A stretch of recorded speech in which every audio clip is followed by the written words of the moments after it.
Hello, this is Sharon Fisher, and welcome to Open World. Today, we're going to take another look back at the 2013 Captivate conference in Austin, Texas, as opposed to the interviews that we did before with Warren Spector and Ann Toole. This is actually a talk Sean Barton, formerly of Junction Point Games, gave about kind of the process of managing game development and kind of a lot of the pitfalls and a lot of the struggles dealing with crunch and a lot of things still very relevant today if you've paid attention to the reporting of Jason Schreier at Kotaku and a lot of other people. And so I thought it would be a very interesting thing to go back to and kind of see what his thoughts were back in 2013 and kind of maybe see what lessons we've learned and what we haven't. So enjoy this talk from Sean Barton. As it turns out, it did pass, and I looked it up afterwards, and what I had experienced, I'm pretty sure, was a pretty severe panic attack. First time I've ever had that in my life. I've actually never had it since then, but I never want to experience that again. And there's no amount of rah, or come on guys, you can do it, that I think helps in a scenario like that. So what can we do to make this easier on us? Another problem we have is burnout, and of course the biggest problem with that is that we usually lose our most experienced people. These are people that we need. Well, I don't want to say the most, but we need them to get our games out the door. And when they say, you know what, I can't do this anymore, they leave, go work for Dell or go work for AMD or somewhere that has a gentler culture. That's a real loss to us in the industry. And of course, the last point here is that, hey, congratulations, guys, you made it, we shipped the game, and now we're all paid off. And that's happening more and more in this industry these days, and it drives me mad. And even games that are successful have this problem, like the relaunch of Tomb Raider that happened, I think it was back in April or whatever this year. They sold 3.5 million units in their first month alone, which is fantastic. You go look up their ratings on GameRankings.com or on Metacritic, and they're in the high 80s, like low 90s. This is phenomenal. Like everyone that worked on that game, this is very likely the greatest achievement they'll have in their career as game developers. And it wasn't enough. The news afterwards from the publisher was that the sales were disappointing and they're going to have layoffs. Thankfully, the studio's still around, but I still think that's pretty sad. So anyway, so this sounds pretty horrible. So a question that my wife often asks me, and my friends ask me, is that, well, who needs who needs a job in game development anyway? I apologize for this, but my answer is, I do. I'm so sorry. If it was a big screen, you'd see Apu there on the roof of the Simpsons household. I'm a big Simpsons fan. I do promise that's the only time I'm going to sing during this presentation. But anyway, the reason why I say this is because despite the flaws that we have in the industry, this still is a game job. Most of us grew up, just infatuated with video games, and it's a dream come true to actually be able to do this for a career, to hopefully get paid for it and to stay in it. I experienced something a couple years ago where I was at my daughter's school with some other fathers, and one of the dads mentioned that he was a firefighter. And all the kids were like, oh man, you're a firefighter, oh, I can't believe it. Well, my daughter said, well, yeah, my dad makes video games.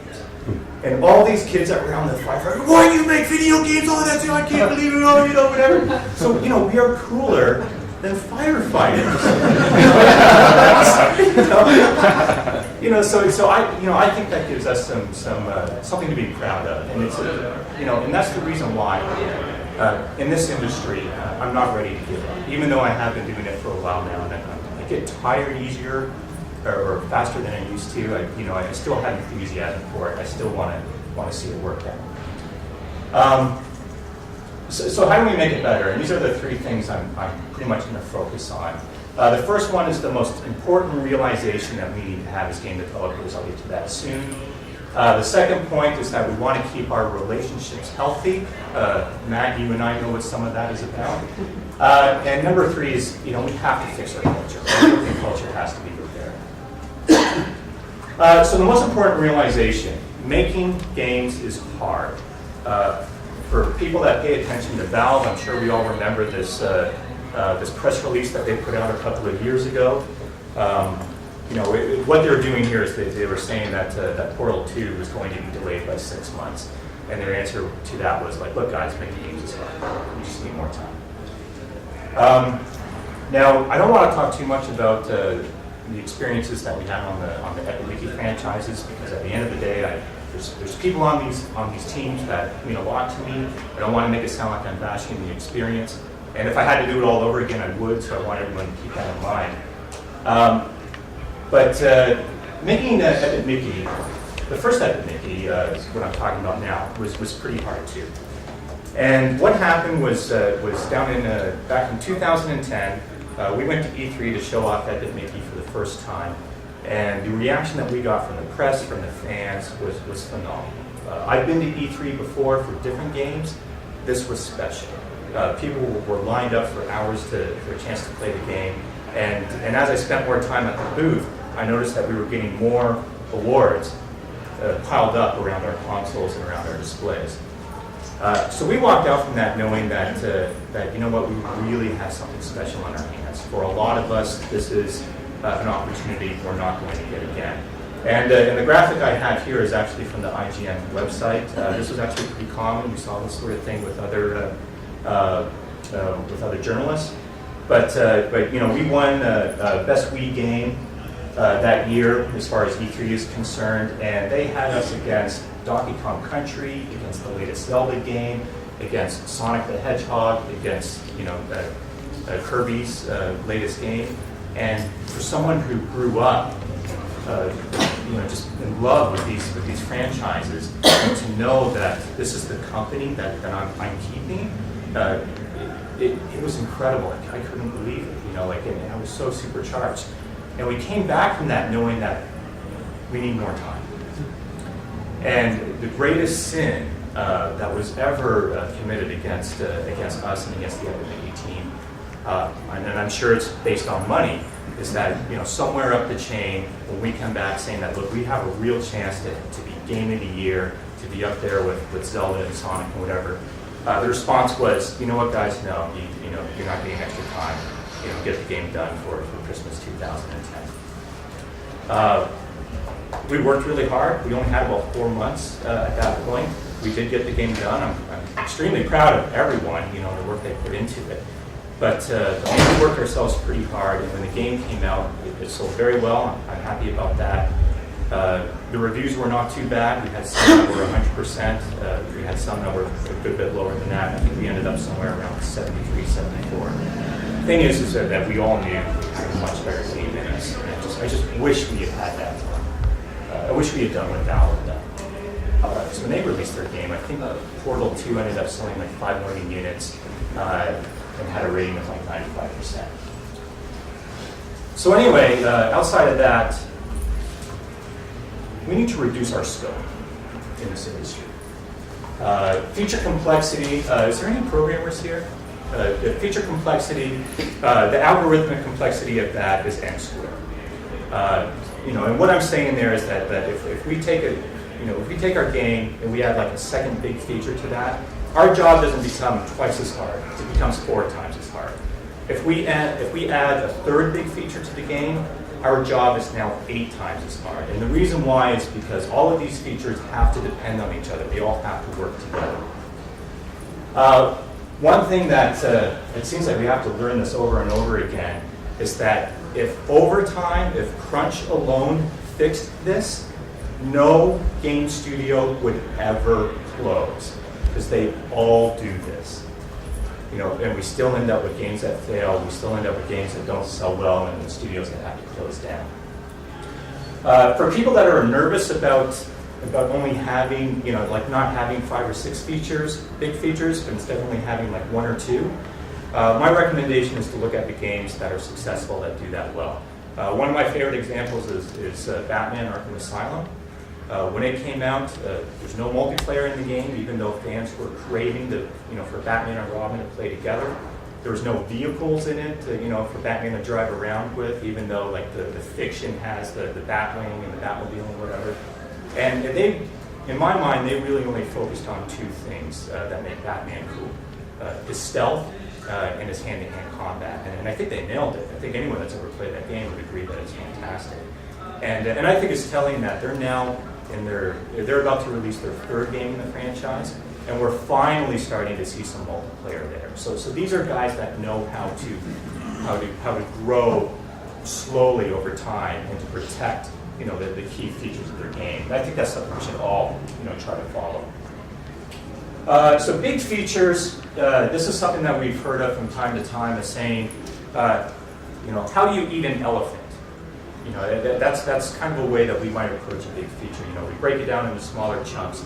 And the popular answer to how do you eat an elephant is, one bite at a time. I challenge us all to say instead, why the hell would you eat an elephant?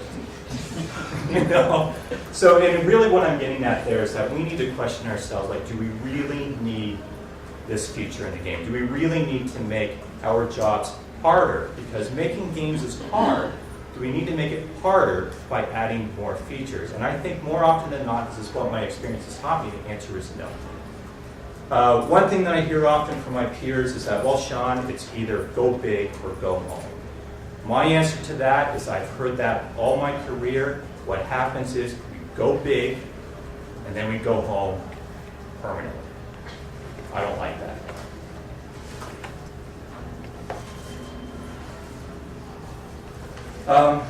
It's too bad we don't have that big screen, because what I have here is a quote from Neil deGrasse Tyson. Basically what I'm talking about here is that limits are not a weakness, and he has this quote that I like. Embrace the limitations of a problem to be solved.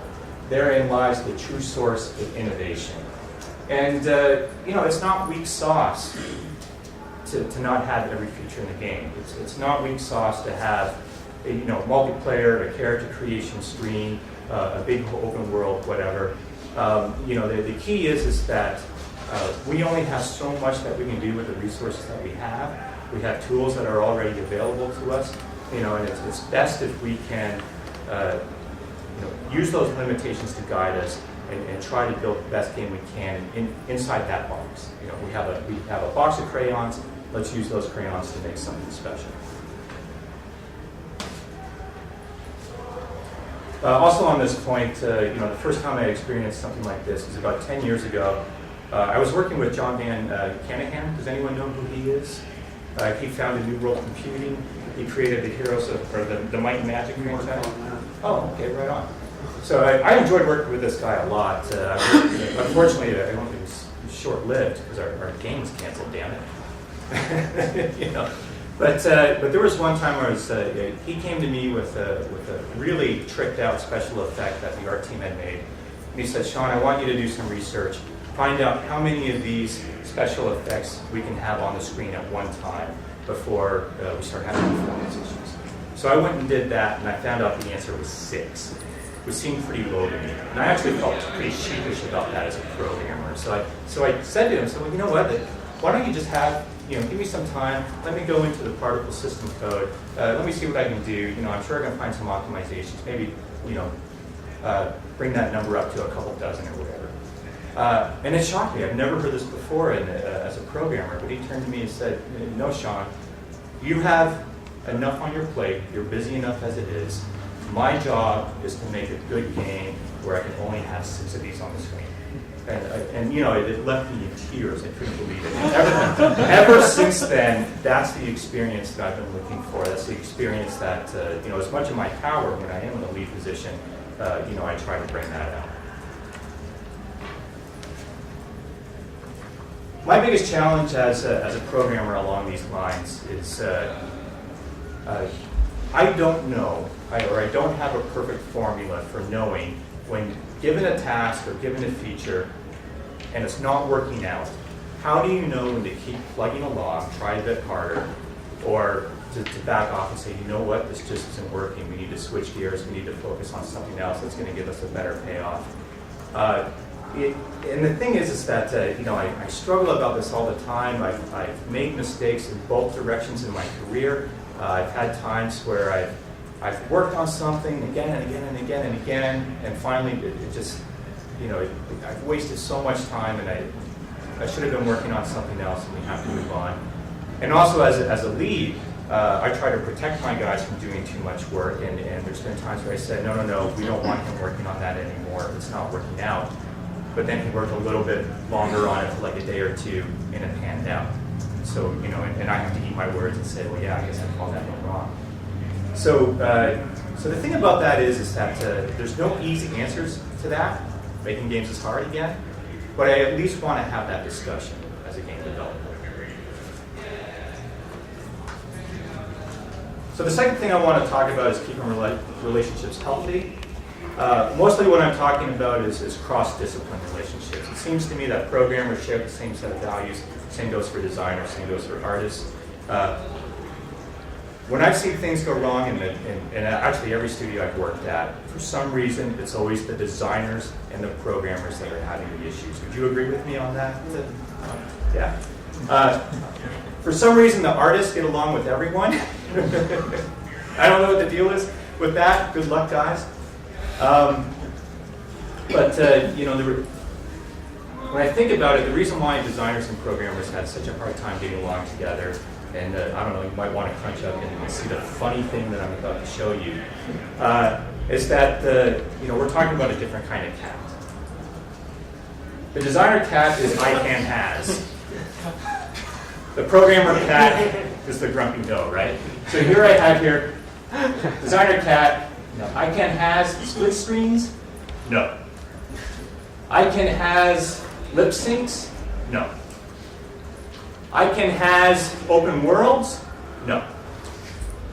I can has more frames, well, okay. And actually I'm making fun of my programmers, my programmer friends there, because they don't seem to want to take on a new feature. But if you give them a task that has something to do about optimizations, oh man, they'll jump all over that.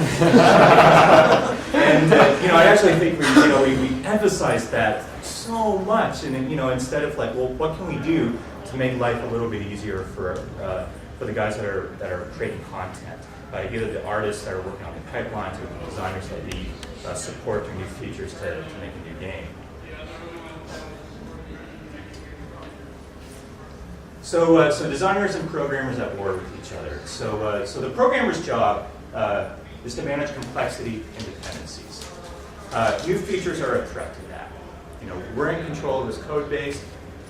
These days, a code base for a game, a AAA game anyway, has millions of lines of code in it. It's impossible to keep on top of all of that. That's why it's so hard for us to keep a schedule, because we say, oh yeah, that'll only take half a day. 2 weeks later, we're still working on it. People think we're morons because we miss it by so much, but it's just, it's a real minefield, code base. For designers, they have to create something fun and innovative, and it's just the way it is. Innovation is going to mean new features, new support. A real life example, and Matt, you might remember some of this. I don't know if you were in the discussions, but custom sound effects per materials. The big designer comes to us and say, look, what I want is when the character is walking on wood, it sounds like he's walking on wood. When he's walking on grass, it sounds like he's walking on grass. When he's walking on steel, it sounds like he's walking on steel. This is a very reasonable thing to ask for. We could probably all think back to games, going back 10 or 15 years that actually have this as a feature. You know what? For whatever reason, we don't have this in our game. The physics that would control when to play a certain sound, and the graphics that show you what is grass, what is wood, what is steel, they're completely separated. We don't have anything in our pipeline tools for artists to go in there and mark up the world and say that, okay, well, this part's grass, this part's steel or whatever. And you know what? Our headline is coming up. To ship the game, or our deadline is coming up, and I just don't think we need to do that. Eventually, what happened in this scenario? This is a real life scenario. We did punt on the feature, but a lot of damage was done between design and art actually, and the programs. So what I would say about that is, the only thing that we can do about that, and I know this sounds like so cheesy and so simple, is we have to have common respect for what we do. If a designer is asking for something, a programmer, and I've seen this happen, it drives me nuts, I've had to deal with it as a lead. A programmer cannot treat a designer like they're stupid, like, oh my God, you have no idea, how the code works, what are you doing asking for this? And the flip side of that is that, and I've seen this happen too, the people that are requesting, this certain feature or this support, have to keep in mind that, things are pretty hard. The code is pretty complicated. And, and the reason why it sounds like we don't want to support you is it's not because we're lazy, it's not because we're condescending. There really is a true reason to that. So if we just sort of try to keep that in mind, and maybe come up with some options where we can meet, somewhere in the middle. I think that would. I've seen that happen before. It makes life so much easier for us when we're developing these things. Is there anyone here from QA? Brian, you're from QA. Anyone else here from QA? Another thing about relationships. Everyone back off of QA. You know what I'm talking about here, Brian? Okay. Did you ever get the message from your fellow developers in other fields that you're not really respected, you're not really one of us? It honestly did not feel like that at Junction Point. Well, hey. Yeah, you came over all the time. I did come over all the time. Yeah. So, that's one of the things that I experienced very early on in my career is the abuse that we give QA. If they find and report a bug, we're pissed off at them. If they don't find and report a bug, we're pissed off at them. They get it from both ends. Also, we have to keep in mind that people that are in the QA team, more often than not, they already have enough challenges when it comes to, their pay, their job security. They're often the first people to let go when things get rough. In fact, you guys were the first ones to be let go when things got down. So we need to keep that in mind. Also, we just have to remember that they provide a valuable service. They have saved my ass I don't know how many times. That's one of the reasons why I came by and checked on you guys every single day, because I want to keep that relationship healthy. I want you guys to feel good about your job. I was once out to lunch with a bunch of my programmer friends, and one of them said to the rest of us, what we need to do is we need to take the QA guys aside and let them know I'm really a developer. So how does that help their job? How does that help them serve us? It just doesn't at all. And I've seen that every place I worked. I'm glad you didn't have that experience, Brian. I have to say I did see it because I sit with the programmers. I hear what they say. And we just need to, we need to look out for those guys. They really are, our best friends. They're our last line of defense. The third thing I wanted to talk about is fixing our culture, is repairing our culture. And the questions I have there, one of the questions is, are we cheering each other on? About 15 years ago, I did something that I've never done before in my life. I decided that I was going to get into running, and I signed myself up for a 10K run. Training up to that run, the best I could do was 8K. And I had been training for about a month at that time. So I walked into went to run day thinking that I was going to fail, that I was going to be walking across the finish line, that it was just going to be a miserable experience. But I don't know if anyone's ever been, involved in a run like this. But what I didn't expect, and what amazed me, is that every bit along the way, along the trail, there was homeowners that were out in their front yard cheering us on. Some of them would have, their hose, set on mist or spray or whatever, offering to cool us down as we're running by. There was volunteers all along the way that were giving us water, and as I throw the cup down, there's someone there that picks it up right away and, recycles it, and I couldn't believe it. And the whole time they're saying, you can do it, yeah, keep going, you're looking great. And I actually thought, I really could. And as I passed the corner to what would be the finish line, maybe like 200 or 300 feet left to go, I remember thinking, that, like, first off, like, I knew my time was bad. There was no one else running with me at this point. And I thought there was going to be no one there at the finish line except my wife. And, you know, and I actually felt a little bit bad about that. But as I rounded that corner, it was still very active. There was a ton of people there, and there were perfect strangers that were clapping and cheering. And that's the way I want to feel. That's the way I want all of us to feel when we're working on video games, because it's such a hard thing. We really need that to help get us through. So what I have here, I'll explain the email that I'm explaining here, but another question that I have for all of us is that, do we have the back of our fellow peers or our fellow programmers, designers, people that we're working with? This is a real life email. I've changed the names to protect the guilty, actually. But this is a common issue.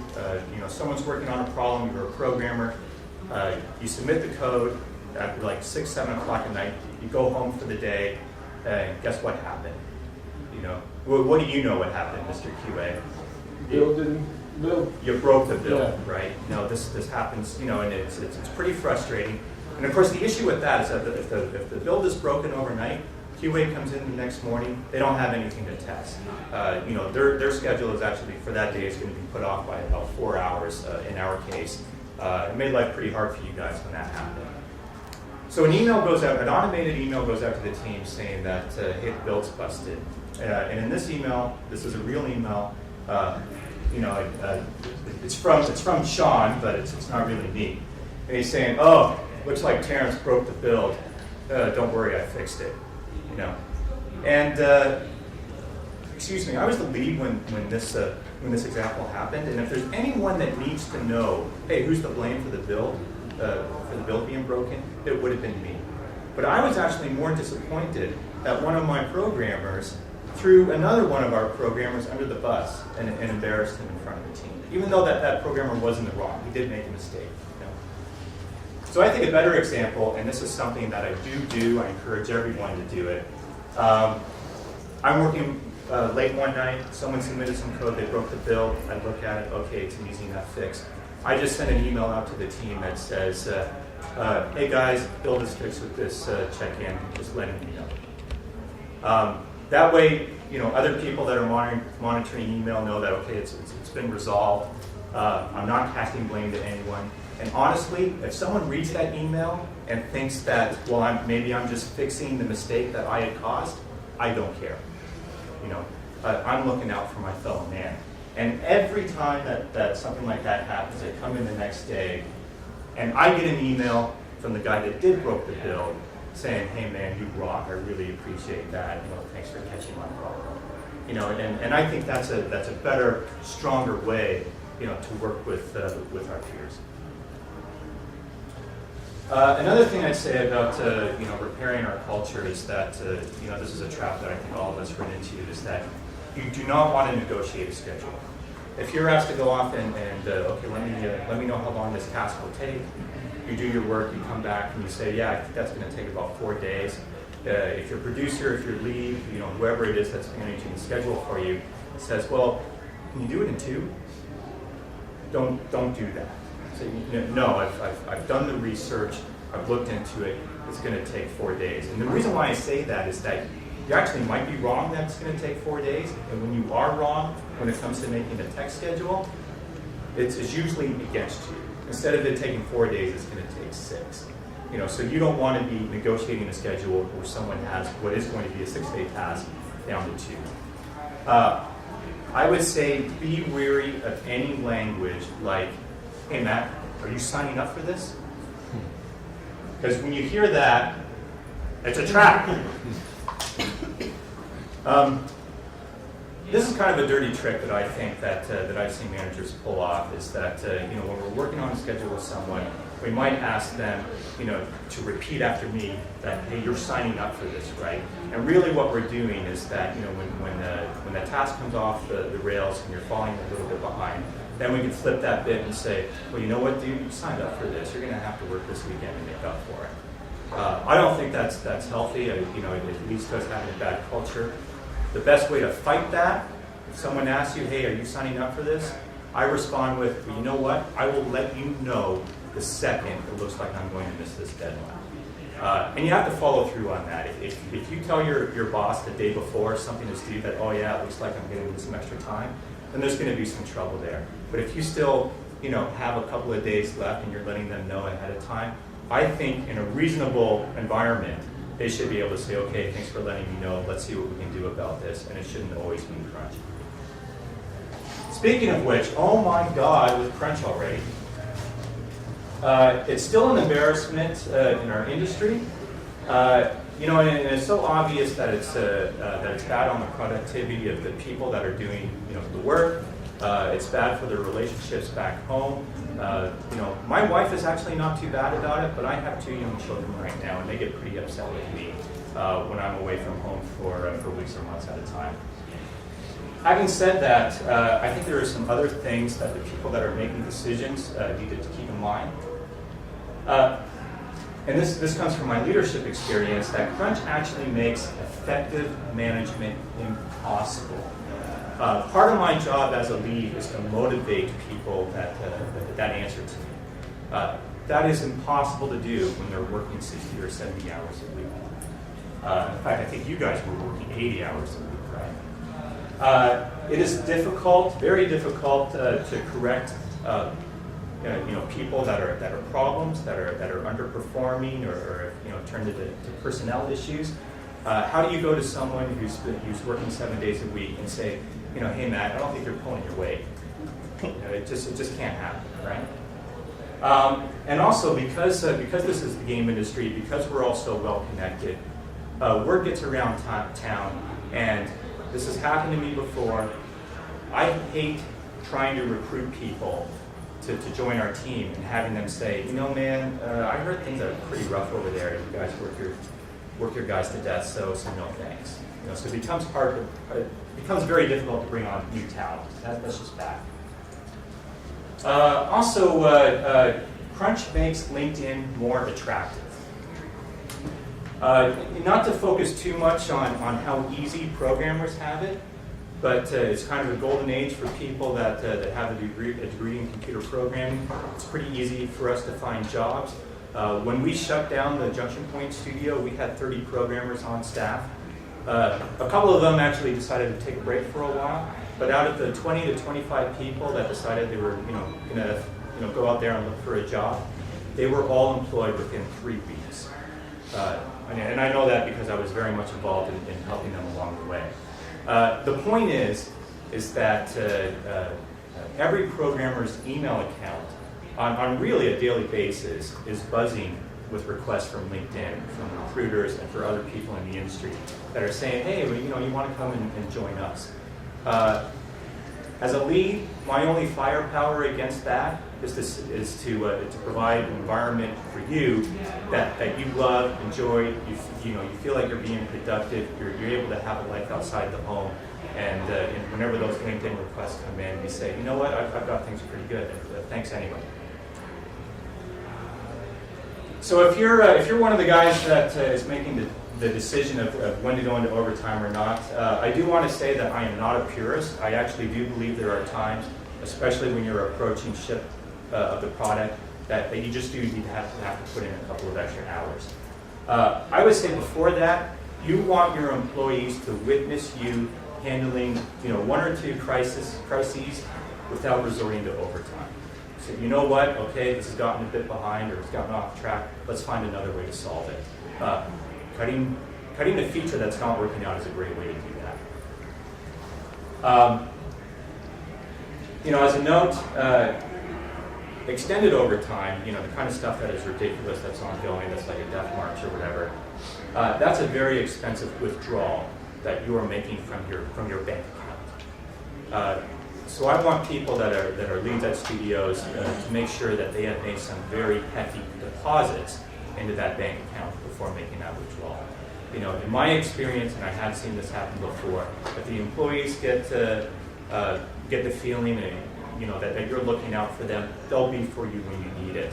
You just let's try to make sure that we really need it when we ask overtime of them. here's some I think, very easy ways that we can provide a better culture for our guys that are outside of overtime. First, if you can, please get rid of annual reviews. They're just absolutely horrible. There's been research that's done on this. There's papers done in this. There's supposed to be a way to motivate the team. I can guarantee you, from a leadership perspective, it's a demotivational exercise. It takes everyone off the task they're supposed to be working on. It puts leads in a position where instead of checking on you on a day-to-day or weekly basis, well, I just have to write up a report for you every year. And also, the dirty secret to annual reviews is that I can't give everyone I want to top marks. I take my reviews and the score that I think everyone needs, I send that up the chain every single time they come back to me rebalanced. And that means that someone on my team that's probably working overtime, that's probably working very hard, gets a mediocre annual review. And I think that's bad for them. I don't want that. So get away from that if you can. Encourage hobby projects. I'm not saying that you have to be like Google and have like a half day on Fridays where your guys get to go off and do whatever they want, but at least allow them to, on their spare time, do whatever they want. Most of us, especially for the big AAA studios, when we come in the door, we have to sign something that basically says anything I do, even if it's on my spare time, belongs to you. Let's try to get away from that, because I know from my own experience, the stuff that I have done in my spare time has actually helped out my employer, because I'm that much stronger a programmer. Think about how badass it is that we have people doing their day job for us, and then they go off at home and they do a couple more hours of that. It's not for you per se, but it comes back to you. So let's encourage that. This is not something that's easy to do for the big publishers, for the big developers. So if you're a smaller developer, use this to your advantage. I think this is a great way to lure good talent from the bigger guys. So my final thoughts on that are, let's reject fear, because a lot of the decisions that we make are fear-based. Oh my God, if we don't have this feature, the game's not going to sell well, we're all going to be out of a job. As a reminder, this is very hard. Let's do everything we can to make it easier. Let's make work fun, and let's make some great games. Is there any questions? Yes? How do we, I saw, as far as crunch time goes, Yeah. how do we convince the people that are playing things way beforehand Yeah. to instill as many crunch-worthy things out of the process as possible at the beginning, so when with the middle or any kind of milestones Yeah. start hitting, they're not as hard or Yeah. as harsh. Well, it's not easy, right? Because the thing about the game industry is that some of the people that have now gone through the ranks that they're in charge of things, chances are they've had a lot of experience back in the 1990s, back when they were 20 years old, back when they were they were on very small teams, so it was easier for them to rah together and work every weekend and whatever. And also, they only had to do this for maybe 8 months to a year at a time, because games back then didn't work on it for 3 or 4 years. Right. So that can be pretty tough, because for some of them, this is all they know, right? Hey, look, it looks like we're behind schedule. It looks like. But they're also getting older. They have kids. Well, and that's the thing, right? We are getting older. We are. A lot more of us are married. More of us have children. Yeah. So I certainly play that card. It's like, hey, look, I have other things I need to be doing. And I will say that I do think it's getting better.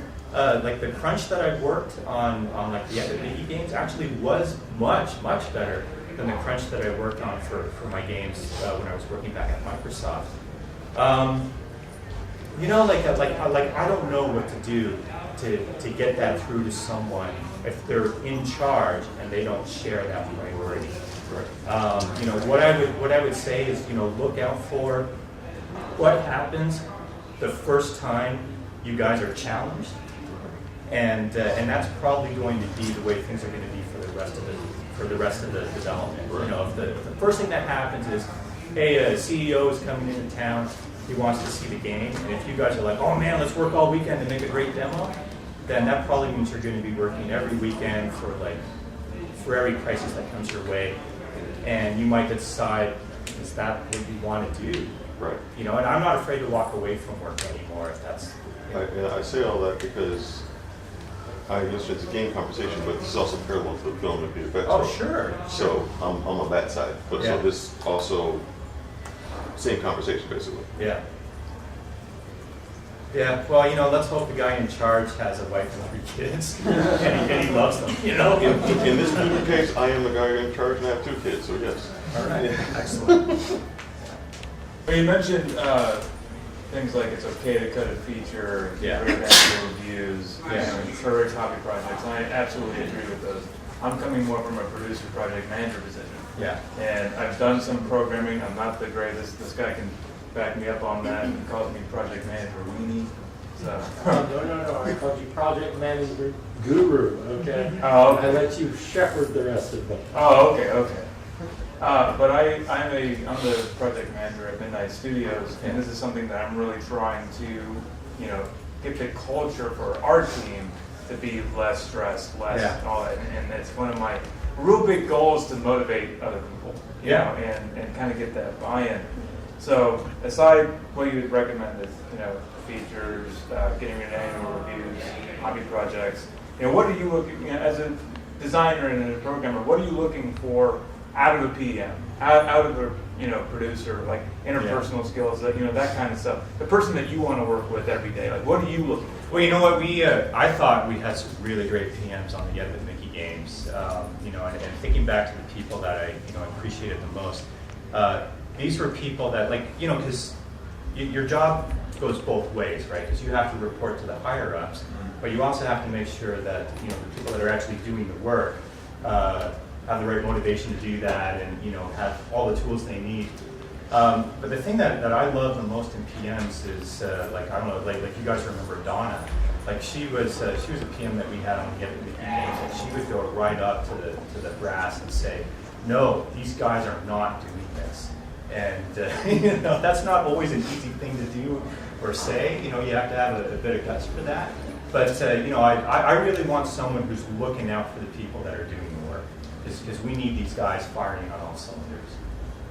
Does that answer your question? Absolutely. Okay. Actually, can I follow up on that? Sure. Being a project manager myself. Because a lot of what I keep hearing there is, what I'm hearing is lack of project management, not trusting project management. Because the one time you actually mentioned it in the discussion is project management asking you to adjust your estimates. Sure. And I've seen it, I've been there, I came into project management in a horrible situation that eventually got resolved when they swapped out the management. Yeah. And the thing that I would say that worked for changing us is, especially if you're actually using an agile methodology, and I do mean actually using an agile methodology, you're supposed to be listening from the bottom up. You're supposed to be listening to the people do the work, and you're supposed to trust them to give you an estimate and work with them on estimating better. So the best thing you can do is listen and take that back to form your schedules and trust them to give you the right information and work with them to give you better information. Because then when it comes down to, we have to ask you to crunch, they know that they've been an intimate part of this process. Yeah. And haven't been just like, we haven't been in the discussion, we haven't been in this discussion. What do you mean we now have to crunch? Right. So as long as everybody working on it is part of that discussion, it makes asking for hard things easier. Well, thank you for saying that. And I do want to say, I know that PMs are in a tough spot when it comes to that, because I know it's not a PM asking me, hey, can you get this done earlier? It's, you know, coming from another direction. But at the same time, I mean, yeah, what you see, being able to say no, Yeah. you know, and being able to look for the compromise. Well, you know, and the thing is like, yeah, we do need to be able to say no, and we actually have to be able to fail on some of the. Yeah. Hey, Tommy. I was wondering, in your experience, have you noticed a shift now that people are having families towards, you know, you got that one artist that just crunches because that's what they do, and you find that the team rejects that. That people fear people that tend to be able to have the time to work longer.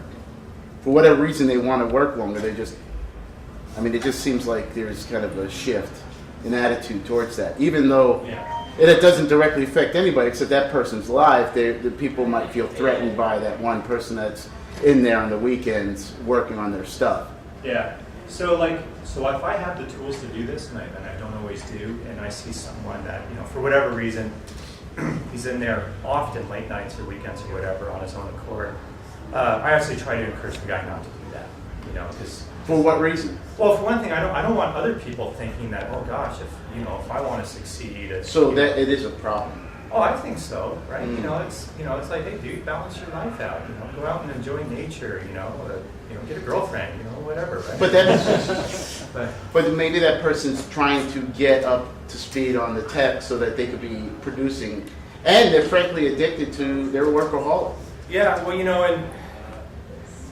that like, look, I don't want to discourage someone if they're new and they're trying to learn and whatever.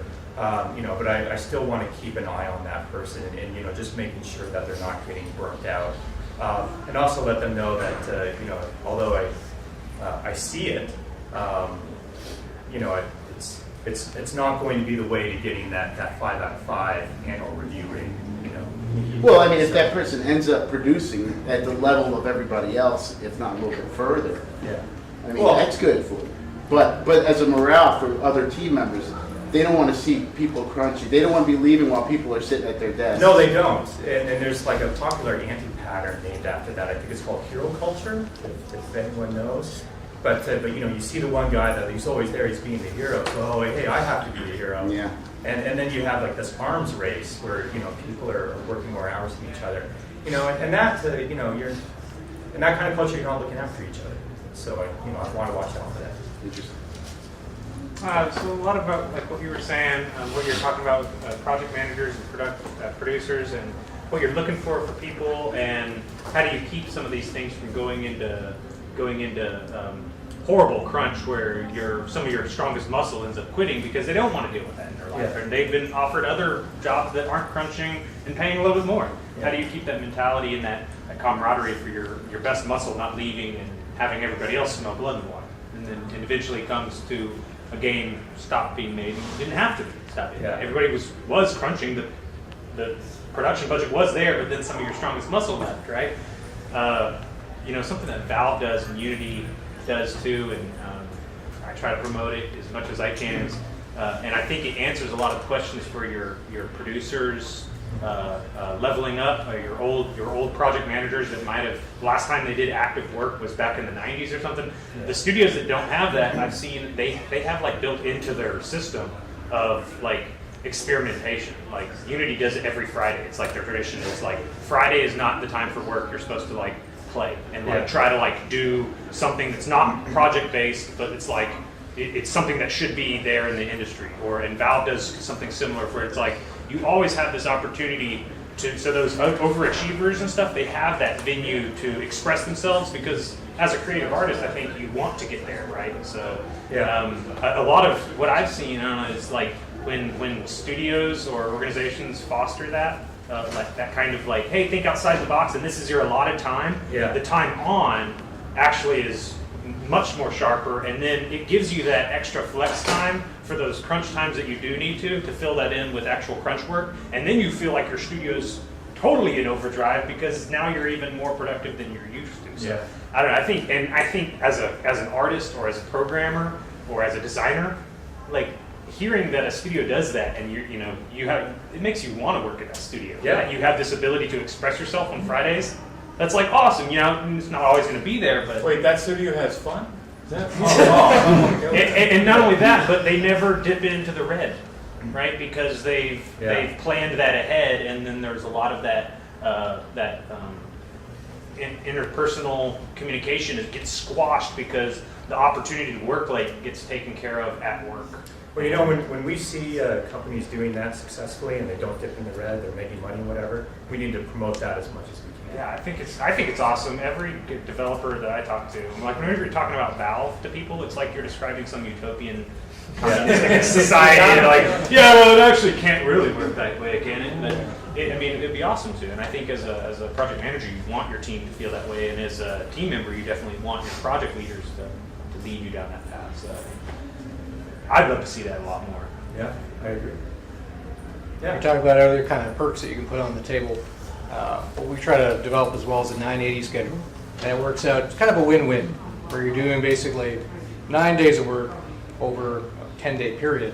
But what that allows you is that on that 10th day where they have it off, if there is a crunch time, you're there between 8 a.m. and 5 p.m. It's not like you're at 2 p.m., you're force feeding Cheetos and Red Bull and hoping for the best. Yeah. I mean, that only comes with a lot of putting the requirements early. But it's something that's very nice to have, so it's not so much okay, well, we need to have more bonuses and da-da-da-da. If you give them a little bit of time to have their own time off, it's stellar. Yeah, that's cool. Cheetos and Red Bull. Yep, try them to. You always know when things are getting tough when that snack fridge just starts getting packed up. You're like, what's going on? Why is there 200 Slim Jims here? Morningside. Yeah. Anything else? You Yes. just mentioned earlier about the annual review process, and you said that it's generally a demotivator and try to eliminate it. Yeah. What would you recommend replacing it with, since a lot of companies tie that to compensation? Well, yeah, and there, and we still need to have that, right? Like, I still want to be able to promote people when the positions become available. Like what I try to do is, I have a daily, relationship with all the people that work for me. It's hard sometimes because I think at one point at Junction Point I had like 18 people that were reporting to me. So you can't give them the attention they deserve every single day.